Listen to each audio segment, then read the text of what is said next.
ये कहानी हमें बापू धाम मोतिहारी से एक भाई ने भेजी है। उनका कहना है कि मेरी ये कहानी ज़रूर लोगों तक पहुंचनी चाहिए। मैं जिस दुख और तकलीफ़ से गुजर रहा हूं, मैं उस दुख तकलीफ़ से और लोगों को बचाना चाहता हूं। और मेरी आप सभी से रिक्वेस्ट है कि मेरी ये कहानी सुनकर अंत में ज़रूर बताइए कि मुझे आखिर क्या करना चाहिए था। माँ और पत्नी में कैसे परखता कि कौन सच बोल रहा है और कौन झूठ बोल रहा है, क्योंकि ऐसी समस्याएं तो हर घर में चलती है।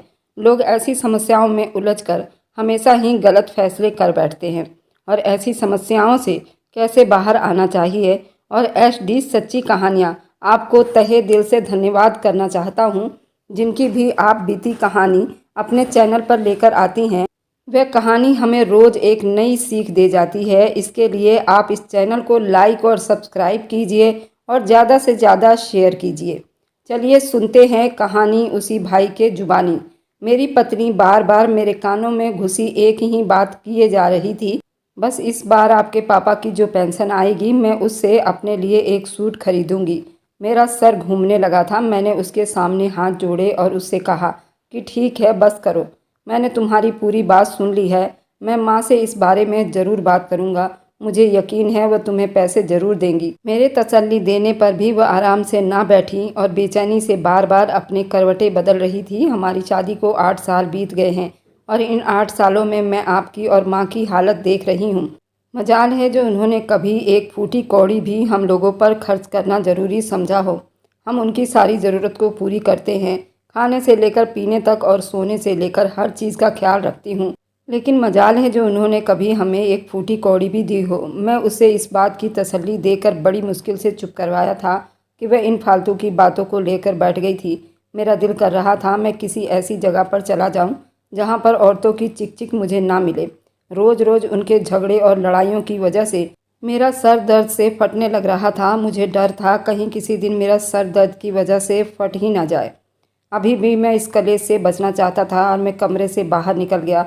मेरा इरादा मेरी माँ के कमरे में जाने का था। मैं उनके पास जाकर बैठा तो उन्होंने प्यार से मेरे चेहरे पर हाथ फेरा और मुझसे कहने लगी कि बस 2 महीने ही रह गए हैं, अब की मई में मेरे पास पैसे पूरे हो जाएंगे। अपने घर की अर्थव्यवस्था और शांति के लिए 4 धाम यात्रा पर चली जाऊंगी। उसके बाद उन्होंने एक ठंडी आह भरी और अपनी आंखें बंद कर ली और बैठे शब्दों में बोली, इतने साल से वे वहाँ जाने के लिए सपने देख रही हूँ।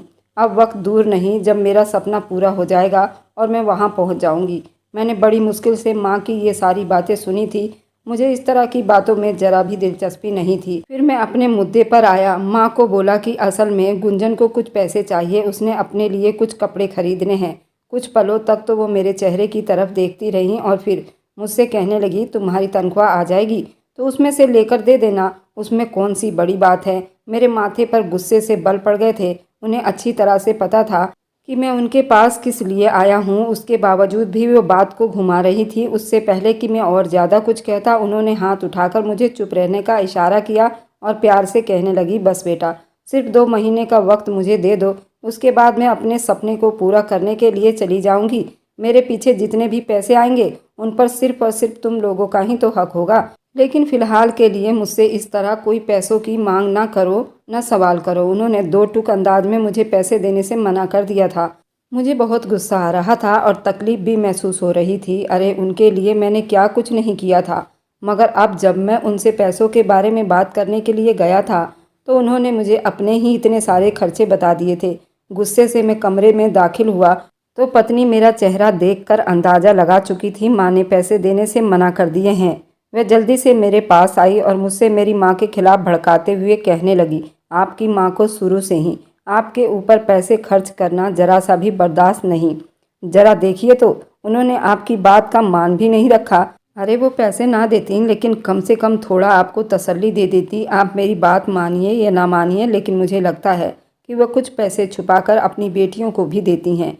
उन्हें सबसे ज़्यादा प्यार करती हैं, अपनी उस चमची पूजा से भी। मेरी पत्नी अब मेरी माँ को छोड़कर मेरी बहनों की बुराइयां करने लगी थी, लेकिन मुझे फ़िलहाल उसकी कोई भी बात बुरी नहीं लग रही थी, क्योंकि मैं खुद एक तकलीफ़ से गुजर रहा था। मुझे यही महसूस हो रहा था कि वो जो कुछ कह रही थी ठीक ठीक कह रही है। मैं भी उसकी हाँ में हाँ मिलाने लगा। फिर उस दिन इतने साल के बाद मैं अपनी माँ और बहनों के खिलाफ़ हो गया था। मुझे उन सब से ही नफ़रत महसूस हो रही थी। क्योंकि उन लोगों ने मेरी मान सम्मान को ठेस पहुंचाई थी। मैंने आज तक कभी भी किसी से कोई फूटी कौड़ी नहीं मांगी थी, यहाँ तक कि मैं सबको हमेशा पैसे देता था। अपनी बहनों के घर जब भी जाता था उनके लिए ना सिर्फ फ्रूट और कपड़े लेकर जाता था, बल्कि उसके साथ साथ उन्हें पैसे भी देकर वापस आता था। जब पापा जिंदा थे तब तक मैंने माँ और पापा का हर तरह से ख्याल रखने की कोशिश की थी। उनकी सारी ज़रूरत को पूरा करता था। अपने कपड़े बाद में बनवाता था, पहले मम्मी पापा के कपड़े और बहनों को कपड़े बनवाता था। मेरी पत्नी भी बढ़ चढ़कर इस मामले में आगे से आगे काम करती रहती, मेरा साथ देती, मगर आज मेरी माँ ने मना करके मेरी सारी मेहनत पर पानी फेर दिया था। मेरे दिल में उनके लिए जो मोहब्बत और जो मुकाम था अब वह भी ख़त्म हो गया था। कई दिनों के बाद मैं अपने कमरे में लेटा बीते हुए कल के बारे में सोचता रहा। मैं उनके हर काम आ रहा था। अब तो मेरी नौकरी छूट चुकी थी। ज़्यादा छुट्टियां करने की वजह से बॉस ने मुझे काम से निकाल दिया था और साफ साफ कह दिया था कि अब मुझे दोबारा नौकरी पर आने की ज़रूरत नहीं है। खैर, मुझे भी इस तरह का मेहनत भरा काम पसंद नहीं था। मैं शुरू से ही चाहता था कि अपना बिजनेस स्टार्ट करूं, लेकिन उसके लिए भी एक बड़े पैमाने पर पैसों की ज़रूरत थी। मैंने कुछ दोस्तों से इस बारे में बात कर रखी थी, मगर उन्होंने मुझे साफ हरी झंडी दिखा दी थी और कहने लगे आजकल वह खुद ही बड़ी मुश्किल से गुजर रहे हैं। उनका अपना हाथ गर्दन से बंधा हुआ है, वह मेरी किसी भी तरह की कोई मदद नहीं कर सकते। मुझे गुस्सा तो बहुत आया था। मेरी पत्नी भी मेरा गुस्सा भड़काने की हर मुमकिन कोशिश कर रही थी। उसने मुझे यहाँ तक कह दिया था कि देखिए, सब लोगों के चेहरे पराए हो रहे हैं। मैं आपको पहले दिन से कहती थी कि कोई भी इंसान आपके साथ हमदर्दी नहीं दिखाता, सिर्फ आपके पैसे अच्छे लगते हैं। तुम उन लोगों पर अपना वक्त और पैसा दोनों लुटा रहे हो। आपको याद है कि जब आपके दोस्त का एक्सीडेंट हुआ था तो कैसे आपने उसके 3 महीने का खर्चा उठाया था, उसके बच्चों की स्कूल की फ़ीस भरी थी। अब देखिए, उसने सब कुछ होते हुए भी आपको उधार देने से मना कर दिया है। मैं इसी वजह से आपको उस वक्त रोकती रही, क्योंकि मुझे पता था कि बाद में आपको बहुत मुश्किल पहुंचेगी। मैं उससे कहना चाहता था कि ऐसा भी तो हो सकता है वह सही में मजबूर हो, उसकी ज़िंदगी मुश्किलों में चल रही हो। वह तेज़ी से ना में सिर हिलाने लगी और मुंह बनाकर बोली कि ऐसा कुछ भी नहीं है। मैंने उसकी पत्नी के पिछले दिनों व्हाट्सएप स्टेटस देखे थे। उसने अपने लिए इतनी ज़्यादा शॉपिंग की हुई थी और वह भी ब्रांडेड कपड़े थे। उसके बाद वह बहुत शोर मचाने लगी और सीना मसलते हुए कहने लगी, एक मैं हूँ कि 2 महीने बीत गए हैं मगर अभी तक एक कपड़ा भी नहीं खरीद पाई हूँ। फिर वह दोबारा से मुझ पर चिल्ला पड़ी और बोली कि अगर इस वक्त आपने पैसे बचाकर रख दिए होते तो आज हमारे पास भी कुछ न कुछ सेविंग पड़ी होती, मगर अब मैं क्या ही कह सकती हूँ। आपको और आपकी माँ को सिर्फ मुझ पर कंजूसी दिखाने की पड़ी रहती है। ना सिर्फ खुद खाली हाथ रह गए हो, बल्कि उसके साथ साथ तुमने मुझे भी कंगाल कर दिया है। आपके जानकारी के लिए मैं बात बताते चलूँ कि ये भी जान लीजिए, घर का राशन भी ख़त्म हो गया है, उसका भी बंदोबस्त करने हैं। मेरे बैंक में इस वक्त थोड़े बहुत पैसे बचे हुए थे, लेकिन मैं उन्हें ख़राब नहीं करना चाहता था। मैंने उन्हें इससे भी ज़्यादा मुश्किल वक्त के लिए संभाल कर रखा हुआ था। मैं ना चाहते हुए भी दोबारा माँ से ही मदद मांगने का फ़ैसला कर लिया। एक बात का तो मुझे पता था कि अगर मैं दोबारा से मुंह उठाकर उनके पास चला गया और उन्होंने मुझे फिर से मना कर दिया तो मैं इस बार अपने गुस्से पर काबू नहीं रख पाऊँगा। मगर मजबूर होकर मैं उनके कमरे में पहुँच गया। मैंने जब उनसे इस बारे में बात की तो उन्होंने दोबारा से मुझे मना कर दिया और कहने लगी, देखो बेटा, मैंने तुम्हें पहले भी कहा था, ये पैसे मैंने अच्छे मकसद के लिए संभाल कर रखे हुए हैं और उनके अलावा मैं ये पैसे कहीं और खर्च नहीं कर सकती।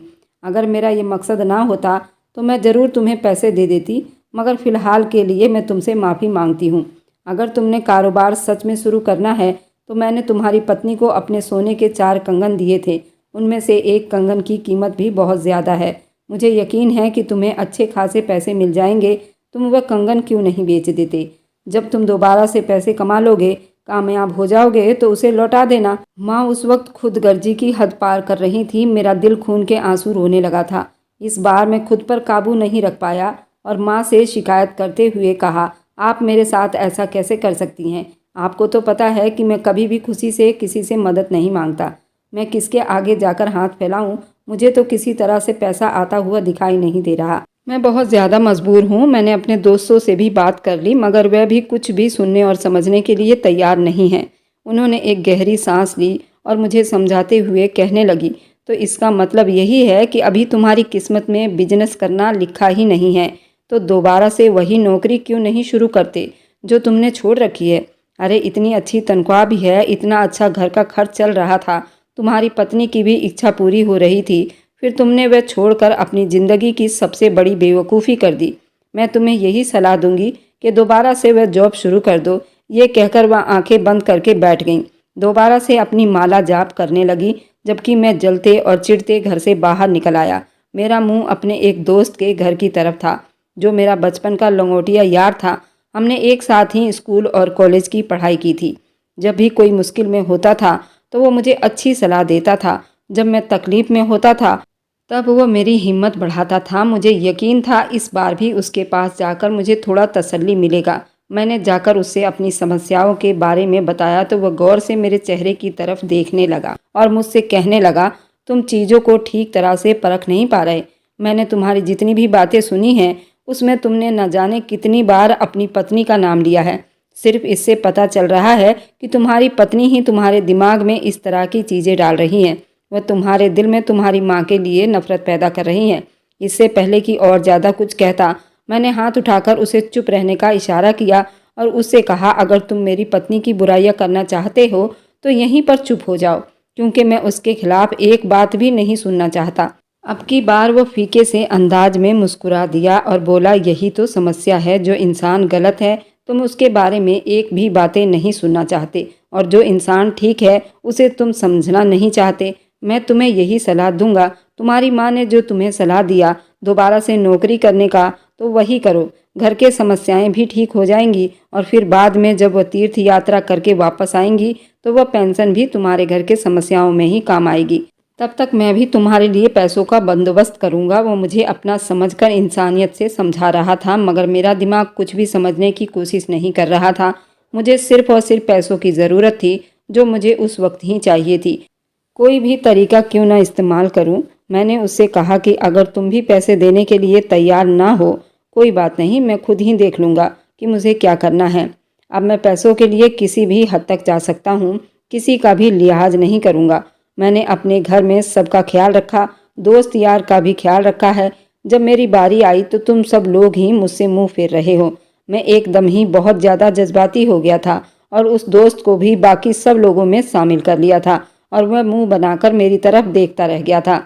मगर मैं कुछ भी कहे बगैर उसके घर से बाहर निकल आया था। दिल था बहुत ज़्यादा परेशान था, एक पल के लिए भी चैन नहीं आ रहा था। समझ नहीं आ रहा था कि अब क्या करूं। एक बेंच खाली देखा, वहीं जाकर बैठ गया और भगवान से प्रार्थना करते हुए कहा, हे भगवान, मेरे साथ ही ऐसा क्यों होता है? जब भी मुझे किसी चीज़ की ज़रूरत होती है तो लोग मेरा साथ क्यों छोड़ देते हैं, जबकि मैंने तो हमेशा ही लोगों की मदद की। मेरा दिल कर रहा था मैं प्रमोद से अपने वह सारे पैसे सूद समेत वापस ले लूं, जो मैंने उसे उस वक्त के लिए दिए थे। वह बीमारी के हालत में था। उसके अलावा भी मेरे और भी बहुत सारे दोस्त थे जिनकी मैंने कभी मदद की थी, मगर अब वह मुझे एक फूटी कौड़ी देने के लिए तैयार नहीं थे। वहां पर बैठे हुए थोड़ी देर बीते थे कि जब मुझे यूं महसूस हुआ कोई मेरे करीब आकर खड़ा हुआ है। मैंने गर्दन उठाकर देखी तो एक पल के लिए मेरा दिल ढह गया। मेरे बहुत ही करीब एक आदमी खड़ा था जिसके बाल बिखरे हुए थे। उसने फटा हुआ कपड़ा पहना हुआ था, मगर साफ सुथरा था, और हाथ में एक छड़ी उठा रखी थी। वह जरूर कोई भिखारी था। वो मुझे देखकर मुस्कुराया, बोला, भगवान हमेशा से अपने पसंदीदा भक्तों से ही परीक्षाएं लेता है और परेशानी में डालता है। तुम इसे भगवान की परीक्षाएं समझो और सब्र करो, क्योंकि जल्दबाजी का काम पिशाचों का होता है और जल्दबाजी की वजह से इंसान हमेशा ही मुसीबत में पड़ जाता है। मैंने उससे कहा कि तुम कौन हो और किस खुशी में मुझे सलाह दे रहे हो? मुझे तुम्हारी किसी भी सलाह की ज़रूरत नहीं। मुझे सलाह देने से अच्छा है जाओ और लोगों के दरवाज़ों पर भीख मांगो, रात का खाना तुम्हें नसीब हो सके। अगर मेरे साथ यूं ही बैठे बातें करते रहोगे तुम्हारे पास भी कुछ नहीं बचेगा और रात को भूखे ही सोना पड़ेगा। वह भिखारी हल्का सा हंसा और बोला, मुझे कभी भी रोजी रोटी की फिक्र नहीं हुई, क्योंकि मुझे पता है मेरे भगवान ने मेरा खुराक किसी न किसी दर पर ज़रूर लिखा है, जो मुझे हर हाल में मिलकर रहेगा। उसके लिए मुझे थोड़ी बहुत मेहनत करनी पड़ती है, वह भी मैं कर लेता हूँ। मगर तुम अपनी फिक्र करो, जो इस वक्त उलझन के जाल में फंसे हुए हो और जिसे यही समझ नहीं आ रही है कौन उसका हमदर्द है और कौन उसके खिलाफ है। बेटा, मेरी एक बात हमेशा याद रखना, वह इंसान सारी उम्र खार खाता रहता है जिसे ये पता ना हो कि कौन उसके साथ अच्छा कर रहा है, कौन उसके साथ बुरा कर रहा है। अगर तुम्हें एक कामयाब जिंदगी बितानी है और ये चाहते हो खुशियाँ तुम्हारे दर पर खड़ी रहे, तो उसके लिए तुम्हें लोगों को पहचानना सीखना होगा, जज्बात की कदर करनी होगी। अपनी आंखों के सामने बंधे पट्टी को हटा दो और हकीकत की ऐनक लगा लो, क्योंकि जज्बात इंसान को हमेशा ही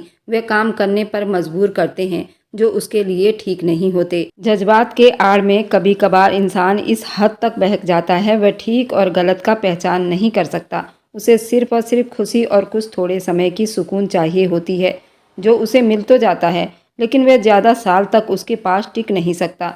अगर तुम चाहते हो कि तुम्हें हमेशा सुकून मिले, तो उसके लिए तुम्हें सबसे पहले सब्र करना होगा, उन चीज़ों को परखना होगा और जानना होगा, फिर उसके बाद फैसला लेना होगा। यूँ किसी की बातों में आकर जज्बाती फैसला लोगे तो सारी उम्र के लिए पछताते रह जाओगे और हाथ मलते रह जाओगे। तुम्हारे हिस्से में कुछ भी नहीं आएगा, सिर्फ और सिर्फ गम ही तुम्हारे इंतजार में रहेगा। उससे पहले कि और ज़्यादा कुछ कहता, मैंने बड़ी जोर से चिल्लाया, उसे डांटते हुए कहा, अपनी बकवास बंद करो। मैं कब से ये बर्दाश्त कर रहा हूँ, मुझ में अब ज़्यादा हिम्मत नहीं रही।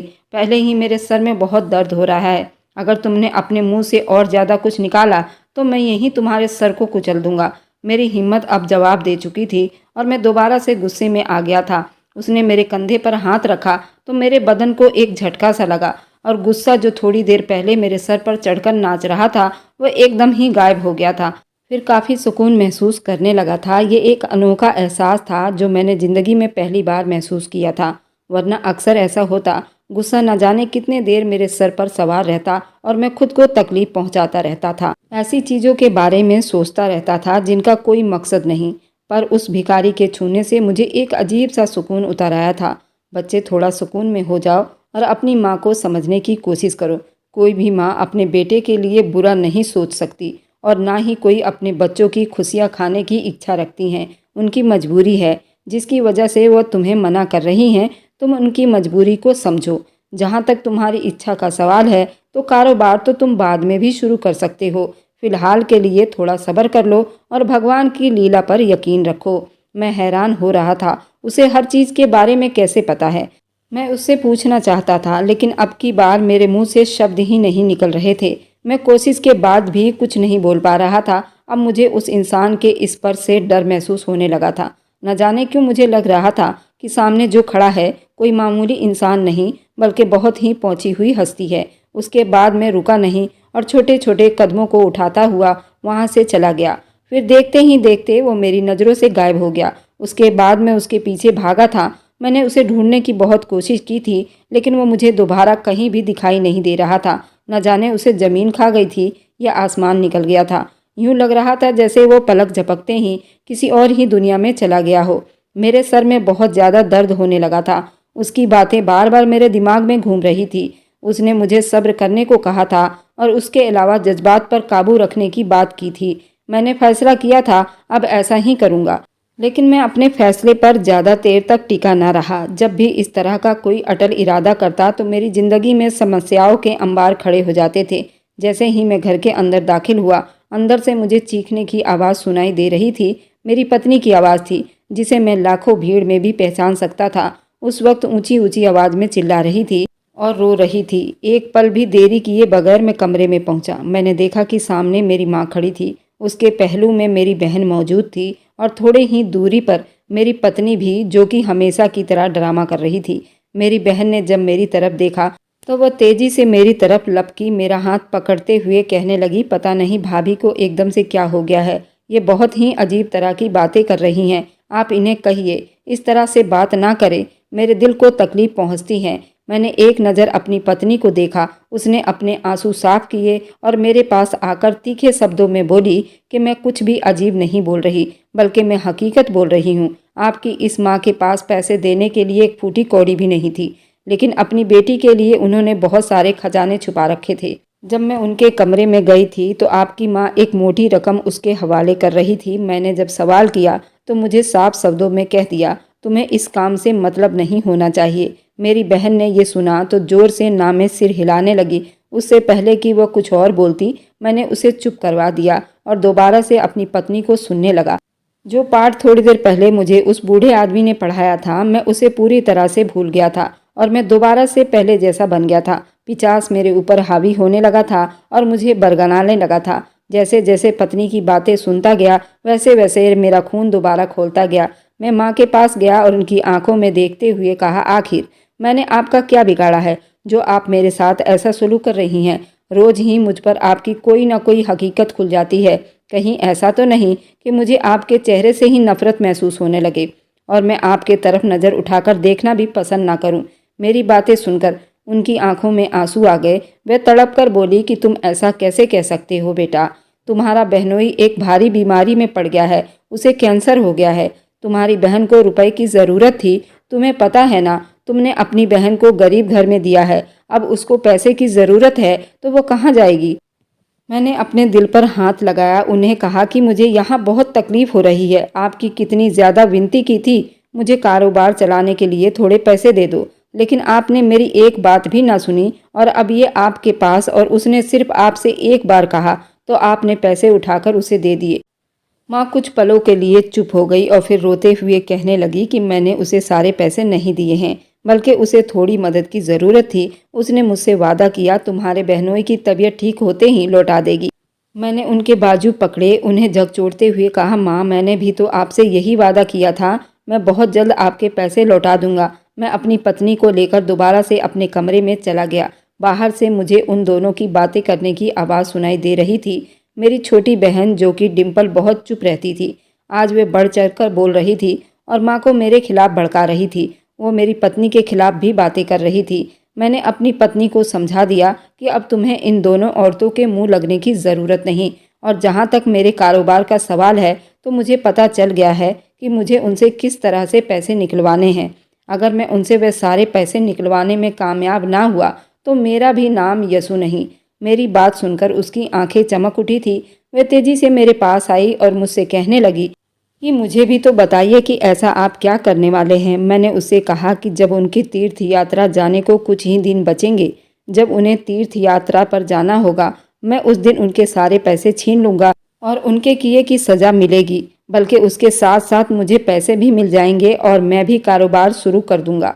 लेकिन उसके लिए हमें ये करना है कि हमें अपनी माँ के साथ संबंध अच्छा बनाकर रखना है।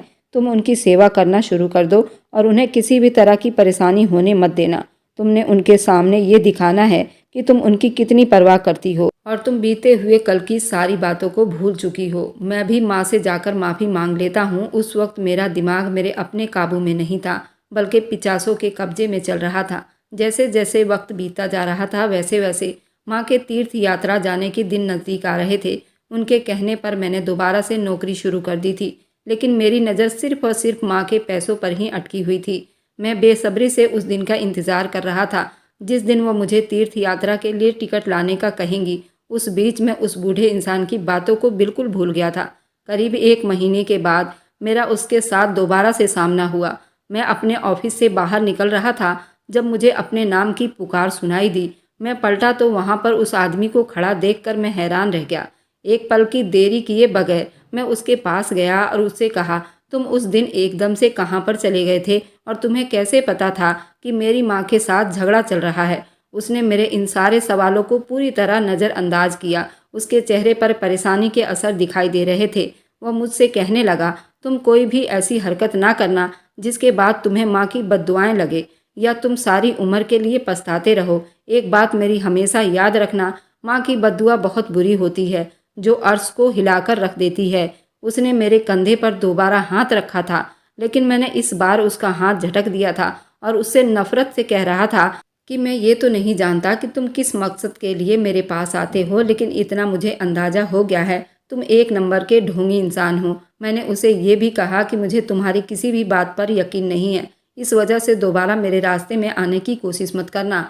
अगर तुमने फिर से मुझे दोबारा बुलाया, मुझे कोई नसीहत करने की कोशिश की, तो मैं तुम पर इल्ज़ाम लगाकर तुम्हें पुलिस के हवाले भी कर दूंगा। मैं आगे की तरफ बढ़ गया। पीछे से मुझे उसकी आखिरी बात सुनाई दी थी। वह ये थी, उसने मुझे कहा था कि तुम मेरा कुछ भी नहीं बिगाड़ सकते क्योंकि मेरी हिफाजत के लिए मेरा भगवान मौजूद है, मगर तुम अपने साथ बहुत गलत कर रहे हो। अभी भी वक्त है, संभल जाओ। तुम्हें हर बारी भगवान की तरफ से इशारा मिल रहा है, लेकिन तुम उसका फ़ायदा नहीं उठाते, बल्कि और ज़्यादा दलदल में धंसते चले जाते हो। तुमसे बड़ा बदनसीब इंसान मैंने अपनी सारी ज़िंदगी में नहीं देखा। मैं सोच रहा था, वह आखिर उस बूढ़े आदमी को मैंने कहाँ पर देखा है। रात को जब घर लौटा और खाना खाकर बिस्तर पर लेटा और उसी आदमी के बारे में सोच रहा था और जाग रहा था। मुझे जागता देखकर मेरी पत्नी मुझसे सवाल करने लगी, सब ठीक तो है? आज आप सो नहीं रहे? मैं ना चाहते हुए भी उस बूढ़े आदमी के बारे में बता दिया तो वह बड़ी सुकून भरी अंदाज में मेरे चेहरे की तरफ देखने लगी। अचानक ही चमक कर बोली, आपको याद होगा एक दिन हमारे घर में एक बूढ़ा आदमी आया था।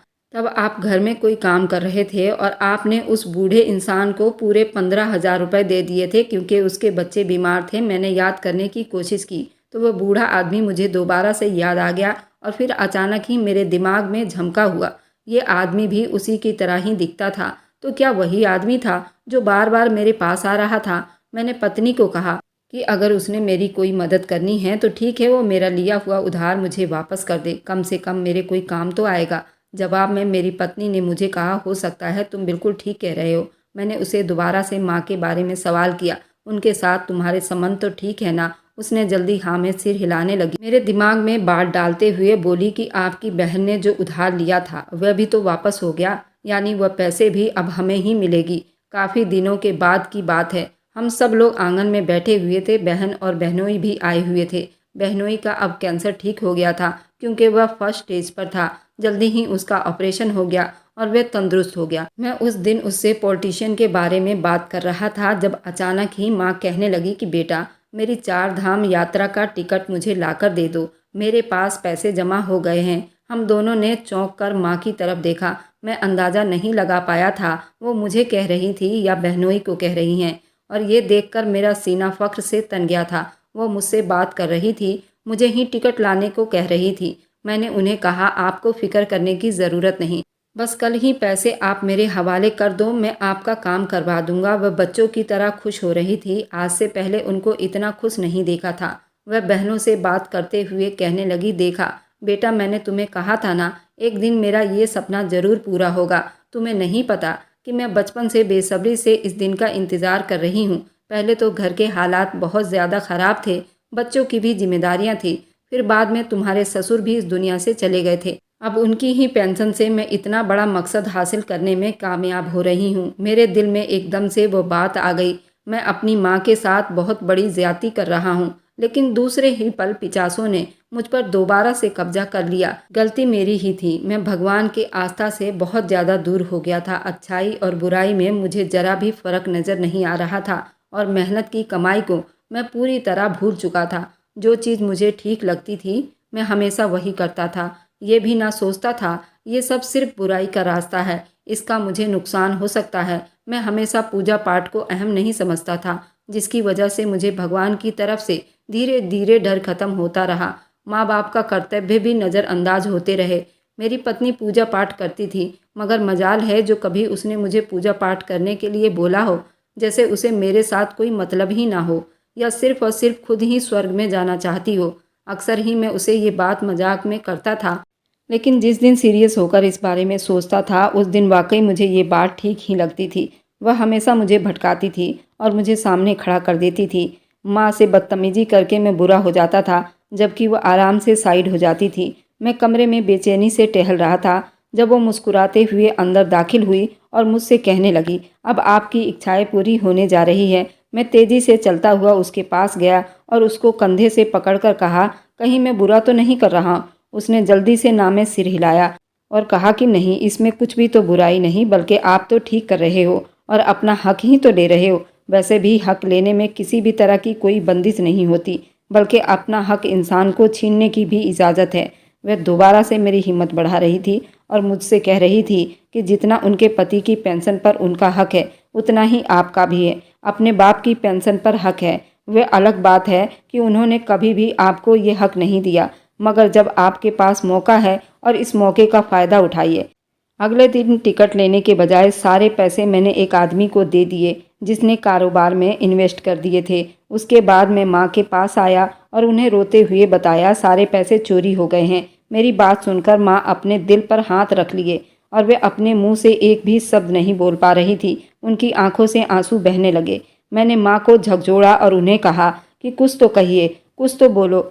मुझे यही था कि शायद मेरी बात सुनकर सदमे में चली गई हैं। काफ़ी देर के बाद जब वो बोली तो उनकी आवाज़ तकलीफ़ से भरी हुई थी। उन्होंने मेरे हाथों को झटका और दोनों हाथ उठाकर सूरज की तरफ देखते हुए बद्दुआ की, जिसने भी मेरे पैसे चोरी किए हैं वह कभी भी खुश ना रहे।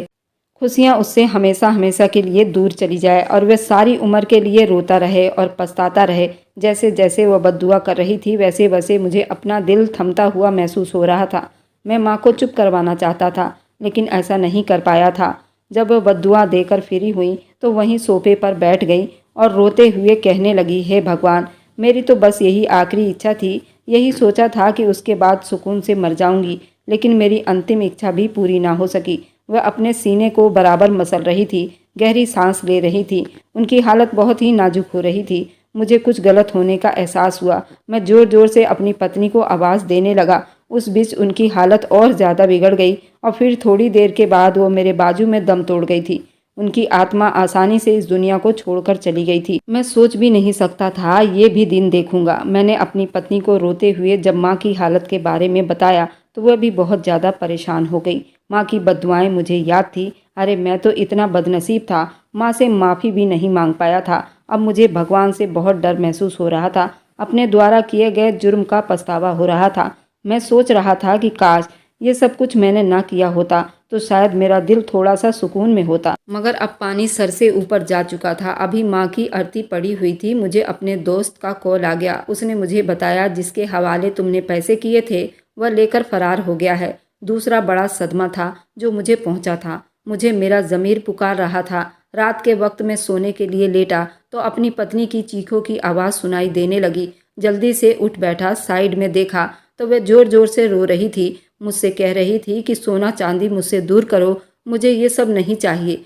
मेरे बिस्तर पर बहुत सारे सांप बिच्छू हैं, मुझे डस लेंगे। वह अजीब तरह की बातें कर रही थी। मुझे उसकी बातें सुनकर डर महसूस होने लगा। उसको हाथ लगाया तो उसने जल्दी से मुझे पीछे की तरफ धकेला और रोते हुए कहा, ये सब कुछ आपकी वजह से हुआ है। आपने माँ के पैसों पर नाहक कब्जा किया था और आपकी सज़ा मुझे भी मिल रही है। उसे हर जगह ही सांप बिच्छू नजर आ रहे थे। पूरी रात ही वह रोती रही और चीखती चिल्लाती रही। सुबह के टाइम चुप से वह भी इस दुनिया से जा चुकी थी। मेरे लिए तीसरा बड़ा सदमा था जो मुझे इस दुनिया में मिला था। मेरी सबसे प्यारी पत्नी, जिसे मैं बहुत प्यार करता था और जिसे मैं अपना सब कुछ समझता था, वह भी मुझे छोड़कर इस दुनिया से जा चुकी थी। रोने के अलावा मेरे पास दूसरा कोई रास्ता नहीं था। मेरी बहन शाम के टाइम मेरे पास आई और चुप से मेरे चेहरे की तरफ देखती रही। फिर जब बोली तो उसकी बात सुनकर मेरा दिल तेजी से धड़कने लगा। उसने मुझसे कहा, क्या आपने माँ का दिल दुखाया है या अपनी माँ पर कोई ज्यादती की है? मैंने उसे रोते हुए सब बताया। वह डर गई थी और मुझसे पूछने लगी, माँ की बद्दुआ लगी है, अब सारी जिंदगी के लिए खुशियाँ आपसे रूठ जाएगी। मैंने उसे रोते हुए पूछा, अब मैं क्या करूँ? अब आप कुछ भी नहीं कर सकते सिवाय उसके कि माँ के आत्मा की शांति के लिए पूजा पाठ करो और भगवान से माफ़ी मांगो। हो सकता है इस सब से आपको थोड़ा सा सुकून मिल जाए और आपकी तकलीफ़ दूर हो जाए। जैसे जैसे वक्त बीतता जा रहा था वैसे वैसे मेरा पछतावा और भी ज़्यादा बढ़ता जा रहा था। मैं रोज़ माँ को याद करके तड़पता था, लेकिन उसके बावजूद भी मुझे सुकून नहीं मिलता था। अब मेरे सर में एक अजीब सा दर्द शुरू हो गया था। अचानक ही वह दर्द उठता और न जाने कितने कितने घंटे तक रहता। मेरा सर फटने वाला हो जाता। जब मैं डॉक्टर के पास गया, उसके बारे में बताया। टेस्ट करने के बाद उसने मुझे यही कहा कि तुम बिल्कुल नॉर्मल हो, तुम्हें किसी तरह की कोई समस्या नहीं। उसने मुझे दवाइयाँ दी थी लेकिन उनसे भी फर्क नहीं पड़ता था। मेरी ज़िंदगी जिल्लत भरी हो चुकी थी। जो बोया था अब वह सब अपने हाथों से काट रहा था। ना ही कोई मुझसे मोहब्बत करने वाला था और ना ही कोई मेरा दुख पढ़ने वाला था और ना मेरा ख्याल रखने वाला था। बहन भी 1 साल के बाद पति के साथ हमेशा हमेशा के लिए विदेश में शिफ्ट हो गई थी। उससे कभी कभार मेरी बात हो जाती थी जिससे दिल को थोड़ा सुकून पहुंचता था। उसके अलावा ज़िंदगी में सिर्फ और सिर्फ कांटे ही बिछे थे। आप लोग मुझे कोई नई सलाह दीजिए कि मुझे अब क्या करना चाहिए। मेरे पास तो अब खोने के लिए कोई नहीं है। और इस कहानी में अंत में सबसे ज़्यादा गलती किसकी थी ये ज़रूर बताइएगा। मुझे तो सबसे ज़्यादा गलती अपने आप में लगती है, क्योंकि मैं अपनी पत्नी और माँ को समझने में नाकाम रहा। और मेरी गलती इस कहानी में कहाँ पर है और कैसे ठीक होगा वह भी मुझे ज़रूर बताना, क्योंकि ऐसी समस्याएं हर घर में देखने को मिल जाती है। सभी को इस समस्याओं से गुजरना होता है। तो अब मेरे लिए तो ना सही, और भी लोगों के लिए अपनी सलाह ज़रूर दीजिए। अगर आपको आज की कहानी पसंद आई है तो वीडियो को ज़रूर लाइक कीजिएगा और अपने दोस्तों के साथ शेयर भी कीजिएगा। और हाँ, अगर आपने अभी तक हमारे चैनल को सब्सक्राइब नहीं किया है तो ज़रूर सब्सक्राइब कर लीजिए। मिलते हैं हम अपनी कल की एक और नई दिलचस्प कहानी के साथ। मुझ पर सदा अपना प्यार और स्नेह बनाए रखें। सभी को मेरा प्यार भरा नमस्कार दोस्तों।